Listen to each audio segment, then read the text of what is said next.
પતિના આંગણામાં તો સાચી સતી પાણી રૂપે પગલા માંડે છે.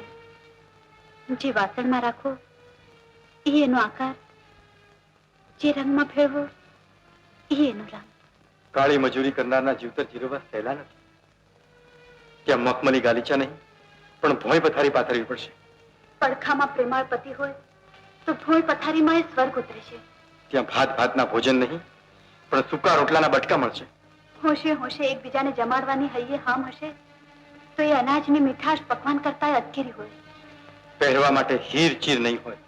રાજ રાણી સમા હીર ચીર તો તન માથે ઘડી બેઘડી રહે, પણ ગરીબના ઘરની ચૂંદડીનો સાથ તો ચિતા સુધી ન હોય. એમના દાગીનાને બદલે લાકડા મળશે. મરણ ટાણે સોનું સાથ મિલી દે છે મંગળ. લાકડા જ્યારે બળીને રાખ થાય છે. તમારે હૈયે હામ હોય તો ચાલો મારો હાથ. હું મારી જાતને ધન્ય માનીશ. પણ ને ના પાડશો તો ભાગ્યે સર્જેલી ફૂલ ફુલાવણીમાં ફટકતી રહીશ, પણ બીજા કોઈને ભરથાળ નહીં બનાવું. વગ ખોલીશ પણ મારા વેણથી નહીં ફરું.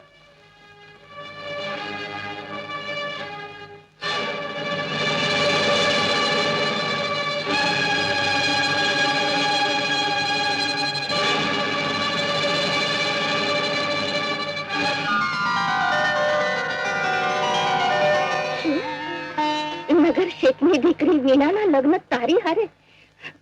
માંથી છાના ક્યાંયથી ભાંગના બે લોટા તો નથી પી આવ્યો ને? માં, ભાંગ તો વીણાએ પીધી લાગે છે. નકર મારી હારે લગ્ન કરવાની વાત કરે.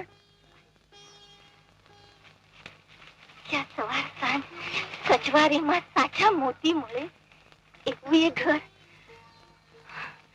અને ક્યાં ગરીબ કઠિયારાની ઝોપડી, ક્યાં રાજા ભોજ અને ક્યાં ગાંગો તેલી. એ દી તને નગર શેઠની વીણાએ ઉગાર્યો એટલે તું એની હારે લગ્ન કરવાના સપના જો? સપના નથી જોતો માં. તારા દીકરા પર ભરોસો ન હોય તો પૂછી જો વીણાને. આ રે વીણા. વીણા વીણા પણ આવે છે? હા માં. દીકરી દીકરી, આ મંગળ સાચું કહે છે? તું આ ઘરની? હા માં. જો તમારા આશીષ હોય તો. મારા આશીષ શા માટે ન હોય દીકરી? પણ નગર શેઠ એમના આશીર્વાદ મેં આજ્ઞા લઈને આવી છું.